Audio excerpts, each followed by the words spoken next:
పొరబాటున చేజారిన తరుణం తిరిగొస్తుందా? ప్రతి పూటొక పుటలా తన పాఠం వివరిస్తుందా? మన కోసమే తనలో తను రగిలే రవి తపనంత కనుమూసిన తరువాతనే పెను చీకటి చెబుతుందా?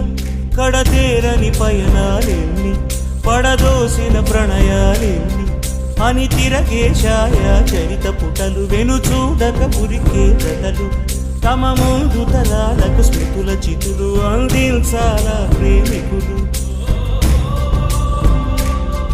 ఇది కాదే విధిరాత అనుకోదేం ఎదురీత. 10 నెలలు తనలో నిన్ను మోసిన అమ్మైనా అప్పుడో ఇప్పుడో తననే కలను అంటుందా?